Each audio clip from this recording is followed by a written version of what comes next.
Bienvenidos al curso Oxigenoterapia en el marco del COVID-19.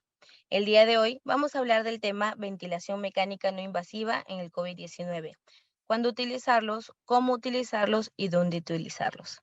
Quien les habla es la doctora Mariela Noriega Miano, médico de emergencias y desastres. Más de un año del primer caso de COVID-19 en nuestro país, nos encontramos en un escenario en donde el virus ya ha cobrado más de 50.000 vidas y los casos lamentablemente continúan en aumento. Diariamente observamos en las portadas que ya no se cuentan con camas UCI.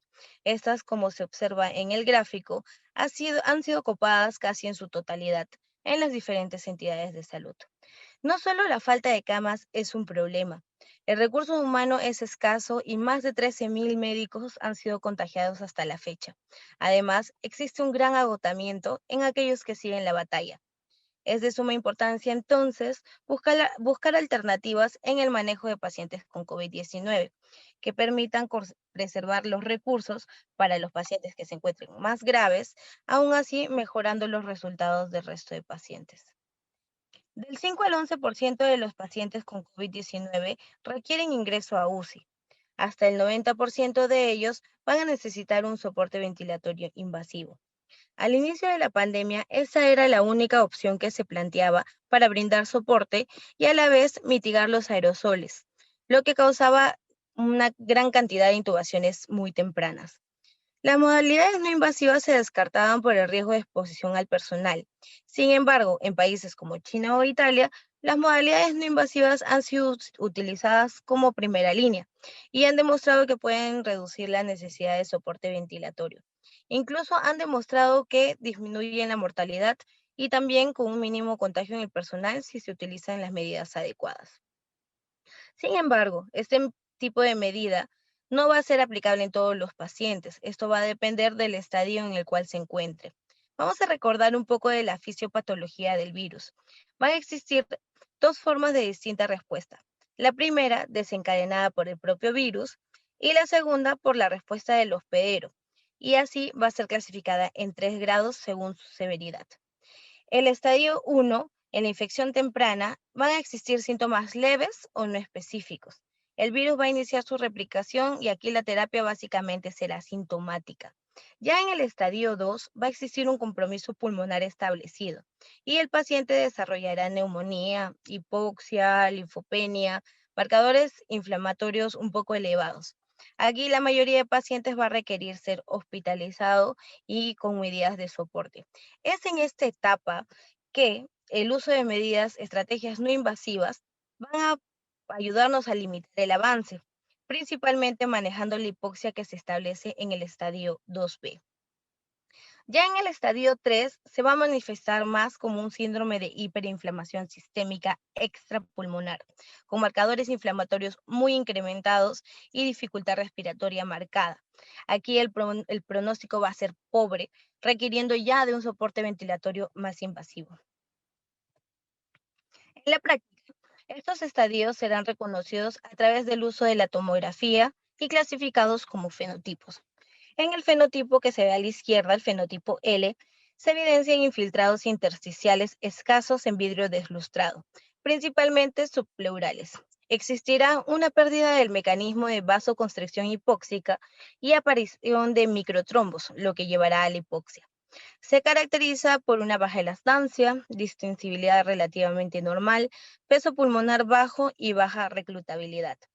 Es aquí que las medidas no invasivas van a disminuir la hipoxia y el esfuerzo muscular, así disminuyendo el daño pulmonar autoinducido o conocido también como PECILI, siendo el PECILI un incremento de presión intratorácica por incremento del volumen minuto que lleva a incremento de la permeabilidad pulmonar, llevando a edema pulmonar e injuria pulmonar. La ventilación mecánica no invasiva en esta etapa puede prevenir así la progresión al fenotipo. En este estadio, la distensibilidad ya va a estar muy comprometida, con incremento del peso pulmonar. En la tomografía lo vamos a evidenciar como un incremento de infiltrados bilaterales, consolidados, entre otros. También aquí existe un incremento de la reclutabilidad, lo que necesita medidas invasivas de forma protectiva. La BNI puede definirse como cualquier forma de soporte ventilatorio, administrado sin necesidad de intubación endotraqueal, donde se aplicará presión positiva que será generada un flujo constante desde la boca hasta el alveolo, lo que va asociado con una reducción del trabajo muscular respiratorio, incremento del volumen corriente, reclutamiento de unidades alveolares, así mejorando la oxigenación. Además, su uso va a prevenir todas las complicaciones relacionadas con el soporte invasivo, principalmente las neumonías asociadas a ventilador mecánico. Dentro de las desventajas de este soporte no invasivo, vamos a ver que el éxito va a depender de la interfase adecuada que escojamos, que evite la aerosolización y también la formación de úlceras de presión. Además, no va a ser útil en pacientes que cursen con inestabilidad hemodinámica o que no se encuentre en un estado de sensorio adecuado. En los pacientes con COVID-19, el no poder asegurar un volumen tidal protectivo, porque este va a ser variable según la presión que nosotros le programemos, puede causar una mayor injuria pulmonar y deterioro. Además, su uso podría retrasar la decisión de intubar al paciente. Esto incrementa directamente la mortalidad. Es por eso que el uso de las medidas no invasivas es aún bastante controvertido. Existen diferentes interfaces para el uso de BNI. Sin embargo, durante esta pandemia, las interfaces más recomendables para la protección que brinda el personal al disminuir la aerosolización, dentro de estos serían el helmet y las máscaras oronasales. Aunque estudios recientes han evidenciado que el helmet redujo la tasa de intubación en pacientes con síndrome de estrés respiratorio, a comparación de las máscaras faciales por ser este un dispositivo más tolerable. Pero antes de escoger la interfase, se debe comprender los riesgos que conlleva cada intervención. Este artículo, se resume en esta tabla la distancia de dispersión del aire exhalado, la cual va a diferir dependiendo de la interfase que utilicemos. Por ejemplo, el uso de una cánula binasal habitual a 6 litros por minuto tiene un máximo de dispersión de 22 centímetros, muy similar a la cánula binasal de alto flujo, que muestra una dispersión de 21 centímetros. Pero cuando se evaluó la máscara 4R, que es la segunda de esta imagen, con sistema CPAP, no hubo mayor dispersión de partículas, siendo esto algo bastante bueno. Otras máscaras oronasales con sistema B-Level evidenciaron mayor de dispersión partículas, hasta 81 centímetros, algo que incrementa la aerosolización y no se recomienda en pacientes con COVID-19. El helmet, sin embargo, en sistema BIPAP, hizo que la aerosolización fuera mínima, pudiendo ser este el dispositivo de elección durante esta pandemia para evitar el contagio del personal de primera línea. Dentro de las recomendaciones para el uso de BNI, va a estar que esta debe ser utilizada en una habitación que cuente con presión negativa, con un recambio de 6 recambios por hora. O en caso de no contar con presión negativa, debe existir un flujo de aire de 160 litros por segundo. También debe evitar que tenga una válvula de exhalación. Esta debemos de cambiarla por el codo azul, como en la imagen de la izquierda. De preferencia, los ventiladores deben de ser de doble rama y utilizar en la válvula de exhalación filtros virales y EPA. Obviamente utilizando también el EPP adecuado. Dentro de los equipos que vamos a utilizar para la ventilación no invasiva se encuentran los convencionales, que son los clásicos que utilizamos en la UCI. Estos poseen una válvula tanto inspiratoria como expiratoria. Estos equipos van a permitir regular y mantener una FiO2 estable. Tienen una amplia gama de monitoreo de variables ventilatorias. Vamos a poder evidenciar las gráficas de presión, flujo, volumen. También vamos a poder colocar al paciente en modo CPAP. Sin embargo, van a tener menor capacidad para compensar las fugas, pero en caso de deterioro van a permitir un manejo invasivo del paciente, colocarlo en soporte ventilatorio. En estos equipos vamos a programar de forma separada lo que es la presión soporte y el PIP. Existen otros equipos que son los equipos portátiles. Estos van a proporcionar un flujo continuo, va a permitir que apliquemos el modo CPAP, que es la presión positiva continua de la vía aérea, o también en presión en dos niveles, por lo que también se le denomina binivel o BiPAP. Excepcionalmente, poseen sistemas de monitorización como el de la derecha y están diseñados especialmente para pacientes que necesitan BNI nada más. Aquí, el soporte inspiratorio corresponde a la diferencia entre el IPAP y el EPAP. Vamos a poner un ejemplo. Si nosotros programamos un IPAP de 15 y un EPAP de 5, la presión soporte brindada será de 10. Estos equipos utilizan un circuito único sin válvula expiratoria verdadera. El gas expirado va a salir al ambiente a través de orificios en la interfase. Esto se les conoce como puertos de fuga intencional.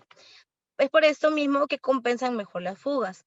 Sin embargo, puede existir riesgo de reinhalación del CO2 y en algunos equipos el control de FIO no es controlado por nosotros, ¿no? No se puede medir de forma adecuada.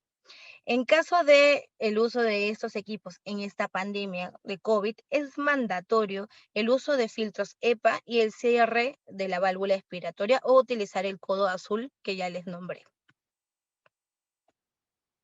Existen además nuevos dispositivos que no requieren de un ventilador, los cuales suministran aire de forma constante a través de un sistema de flujo continuo y uso de una válvula de PIP. Un mecanismo muy comparable, muy similar al CPAP. Esto, durante la pandemia, ha sido ampliamente utilizado en áreas fuera de la UCI. El CPAP no es propiamente ventilación mecánica, pero dado que provoca presión positiva, se considera dentro de este grupo. Con este modo, al aplicar un nivel único de presión, se disminuye el riesgo de presiones transpulmonares excesivas, que va a prevenir la injuria pulmonar asociada a ventilador mecánico. También incrementa la capacidad residual funcional, la compliance y va a disminuir el esfuerzo inspiratorio. El modo BiPAP, en donde se programará una presión soporte más BIP, se ha relacionado a mayor disminución del esfuerzo ventilatorio. El operador, o sea, nosotros, vamos a decir qué nivel de presión se debe suministrar. Según eso, el volumen tidal será variable y será ciclado por flujo, permitiendo al paciente regular su tiempo inspiratorio. Como resultado, los pacientes van a tener más confort y menos trabajo respiratorio. No debemos de olvidar que en este caso debemos programar la velocidad de presurización de vía aérea, también llamada rampa o rise time. Esta corresponde al tiempo que transcurre, entre el disparo del paciente y el momento que se alcanza la presión inspiratoria establecida. Entonces, cuando mayor sea la demanda de flujo de paciente, como los pacientes COVID, más rápida será la necesidad de presurizar la vía aérea. En estos casos, se va a programar una rampa de 0,05 a 0,1 segundos. La rampa es un criterio muy importante de confort inspiratorio. Ya se han establecido predictores de mal pronóstico en pacientes COVID-19, los cuales tendremos que tener en cuenta al plantear el uso de soporte no invasivo. Por ejemplo, la edad avanzada, la elevación marcada de marcadores inflamatorios, un PAFI menos de 200. Pero entonces, ¿a quién vamos a indicarle soporte ventilatorio no invasivo? ¿Quiénes pueden favorecerse? La decisión básicamente será clínica. Si nos encontramos ante un paciente con saturación menos de 94, 92, sin signos clínicos de distrés, que a pesar que nosotros le brindamos oxígeno, no mejora, ahí vamos a iniciar un soporte mayor, ¿no? De cánula vamos a pasar una máscara de reservorio. Si a pesar de eso no existe mejoría, incluso en esta fase ya debemos empezar a plantear las estrategias no invasivas. Cuando exista un PAFI entre 150 y menos de 300, saturación menos de 90, 94 y ya con máscara de reservorio, que el paciente se encuentre disneico, sin embargo que se encuentre estable. Ahí el paciente va a ser candidato a ventilación no invasiva. Vamos a observar a estos pacientes a pie de cama durante máximo una hora y vamos a evaluarlos. Vamos a tratar también de que se asocie a pronación cuando sea posible. Si no existe mejoría y el PAFI sigue cayendo, está a menos de 150, si no tenemos de repente AGA, utilizamos el SAFI, menos de 192, el paciente se torna inestable o con arresto respiratorio, ahí es indudable que vamos a necesitar colocar al paciente en ventilación mecánica invasiva. En el segundo paso, al tomar la decisión de colocar al paciente en BNI, es de suma importancia que evaluemos primero qué contraindicaciones podría tener ese paciente para impedir el uso del BNI. Dentro de las más importantes sería el caso de pacientes que se encuentren en paro cardiorrespiratorio o en evidente arresto ventilatorio. También pacientes con obstrucción de vía superior, hemoptisis, una falta de colaboración, inestabilidad hemodinámica que no responda a fluidoterapia, o el simple hecho de por alteraciones anatómicas no encontremos una interfase adecuada para poder iniciar el BNI. Es aquí que en estos pacientes vamos a brindarles de frente ventilación mecánica invasiva. ¿Cómo vamos a programar nuestro BNI? Bien, para algunas guías, el CPAP es la forma preferida de manejo no invasivo en pacientes con COVID-19. Los niveles de presión positiva al final de la expiración van a ser individualizados. Tenemos que prevenir agravar la lesión pulmonar. Iniciaremos entonces CPAP de 8 y vamos a irlo titulando poco a poco hasta niveles no mayores de 15. El objetivo es evaluar una mejoría de la disnea del paciente con una disminución de la frecuencia respiratoria por debajo de 20. En caso utilicemos el modo BiPAP en un sistema de doble rama con filtro antiviral, como podemos ver en esta imagen, aquí vamos a iniciar con una presión soporte de 5 a más o un IPAP de 10 a más, titulándolo según el volumen tidal ideal para prevenir el volutrauma. Aquí podemos observar las fórmulas que nos facilitan el saber cuál es el peso ideal de cada paciente para calcular el volumen tidal ideal. Como ya comentamos, se va a programar también el rise time o la rampa de menor tiempo cuando mayor sea la demanda de flujo. Es importante también no olvidar programar un trigger entre 0,5 a 2 litros por minuto, adecuado para prevenir las asincronías. La meta de oxigenación en los pacientes con COVID-19 va a ser una saturación más de 92, pero tampoco mayor de 96%.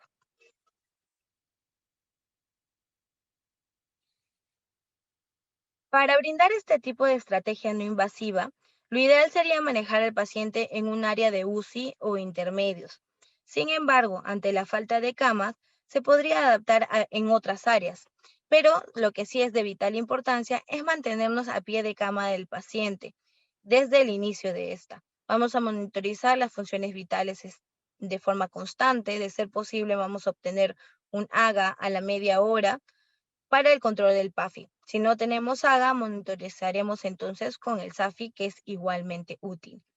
Entonces, según los resultados, ajustaremos los niveles de presión soporte y CPAP con el objetivo de mejorar la saturación y disminuir la disnea del paciente. Debemos también monitorizar que no exista deterioro de sensorio que podría llevar al fracaso de nuestro paciente. Dentro de los indicadores de falla estaría que el paciente no responda con un incremento de la frecuencia respiratoria, que el paciente se encuentre más taquicárdico, que retenga CO2, que haya una ausencia de incremento de la saturación a pesar de brindarle el oxígeno a 100%, así como la inestabilidad hemodinámica. Un índice ampliamente usado ha sido el índice AEROX. Con un valor de más de 4,88 va a predecir éxito y valores menores de 3,85 van a predecir falla con un 100% de especificidad. Previamente, en los años previos al COVID, la escala HACOR, que evalúa tanto la frecuencia cardíaca, pH, la escala de coma de Glasgow, el PAFI y la frecuencia respiratoria, ya se había identificado como una herramienta muy útil para los pacientes que no se beneficiarían con la ventilación mecánica no invasiva. Valores más de 5 puntos se asocian a necesidad de intubación endotraqueal. Existen múltiples opiniones de diversas organizaciones sobre el uso o no de medidas no invasivas en pacientes con COVID-19. Hasta el momento todavía sigue siendo muy controversial. Las guías que no lo recomiendan de forma rutinaria lo hacen por su potencial generación de aerosoles, de la cual ya hemos conversado que se podría reducir con las medidas adecuadas. Además, el uso de la BNI en epidemias como MERS, SARS, H1N1 tuvieron alta tasa de fallo, es por eso que no lo recomiendan. Sin embargo, en el COVID sí ha habido buenos resultados. Organizaciones importantes como la campaña Sobreviviendo a la Sepsis o la Guía de Manejo en Medicina Crítica o la Organización Mundial de la Salud, entre otras, sí lo van a sugerir como primera opción. En caso de no contar con cánula vinasal de alto flujo, se sugiere utilizarlo por lo menos una hora, que ya lo conversamos, y monitorizar al paciente de forma continua en caso de deterioro. Muchas dudas también existen acerca de cuál dispositivo es más efectivo, si la cánula vinasal de alto flujo o los dispositivos tipo BNI, específicamente el Helmet. La mayoría de sociedades van a favor de iniciar con cánula vinasal de alto flujo por la adecuada tolerancia que tienen los pacientes. Sin embargo, al momento no existe evidencia que la cánula vinasal sea mejor. En este estudio prospectivo realizado mucho antes de la pandemia, en el año 2015, concluyeron que la cánula vinasal de alto flujo puede asociarse al uso de la ventilación no invasiva para limitar el tiempo de la hipoxia que ocurre cuando los pacientes se tienen que retirar la interfase, por ejemplo, cuando comen. Es así que el uso de estos dispositivos no deben de crear una competencia entre ellos. Por lo contrario, el uso alternante va a mejorar la oxigenación y va a atenuar además los signos de distrés respiratorio.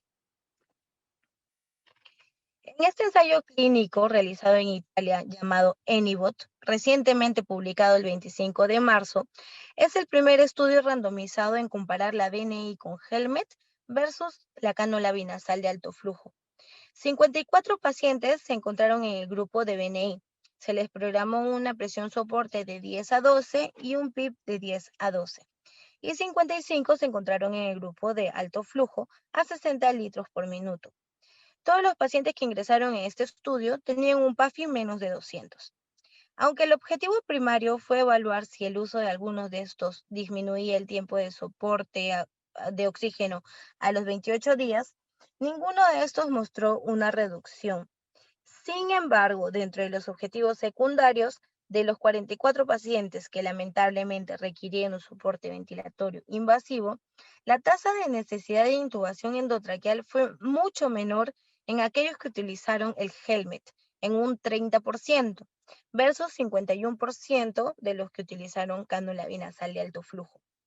Además, tras las primeras 48 horas, los pacientes con Helmet mostraron también una elevación en su índice de oxigenación y disminuyó más la disnea, como se evidencia en los gráficos de caja a la derecha. Sin embargo, el uso de Helmet se asoció a mayor disconfort y tendencia a retención de CO2, pero no muy significativa. Se concluye que el Helmet permite un manejo exitoso de la hipoxemia, evitando la intubación en una buena proporción de pacientes, lo que permite un mejor manejo de los recursos en esta situación de pandemia. ¿Cuál es entonces la aplicabilidad de los dispositivos no invasivos en las áreas no UCI? En este estudio observacional, también procedente de Italia, utilizaron el sistema CPAP con Helmet, como se muestra esquematizado aquí a la izquierda. Programaron un PIB de 10 y un FIO de 50%. Esto fue utilizado fuera de la UCI en 306 pacientes con COVID-19. 42% de ellos ya previamente habían firmado desistimiento para medidas invasivas. Tras 48 horas continuas, comparando el oxígeno habitual que utilizamos con máscara de reservorio, se evidenció que el PAFI en los pacientes con Helmet se duplicó. Existió también una disminución de la frecuencia respiratoria. En los pacientes con orden de no intubar, a pesar de que ellos ya por sí, por sus comorbilidades, tenían una alta mortalidad, el 28% de ellos no requirió intubación, siendo esto una buena alternativa de rescate para estos pacientes. En el resto de pacientes, El uso de CPAP Helmet por 4 o 9 días tuvo un éxito de casi el 70%, siendo dados de alta al día 14. También en este estudio comparan el uso del BNI con presión soporte versus el Helmet CPAP. El segundo teniendo la ventaja de no requerir un ventilador, lo que es muy escaso en estos tiempos de pandemia. Tiene beneficios similares, pero con la limitación de no poder monitorizar algo muy importante que es el volumen tidal, que nos permite también evitar que haya mayor injuria pulmonar. Concluimos entonces, bueno, en este artículo, que el Helmet CPAP representa una opción muy útil para enfrentar esta pandemia y limitar la necesidad de intubación. Concluimos que el uso de dispositivos de ventilación no invasiva es una alternativa muy adecuada en los pacientes con COVID-19, en especial si lo realizamos en estadios tempranos. La cánula binasal de alto flujo no ha demostrado ser superior a los dispositivos BNI. El monitoreo de estos pacientes debe ser continuo. Esto para no retrasar la intubación en aquellos que sí requieran. El uso de PP y áreas con presión negativa y flujo de aire adecuado es de suma importancia para disminuir el riesgo de contagio del personal. Aún, lamentablemente, se necesita más evidencia para que todas las organizaciones y guías lo sugieran como herramienta de primera línea. Muchas gracias. Por cualquier duda, ahí dejo mi correo. Cualquiera de los dos me pueden escribir.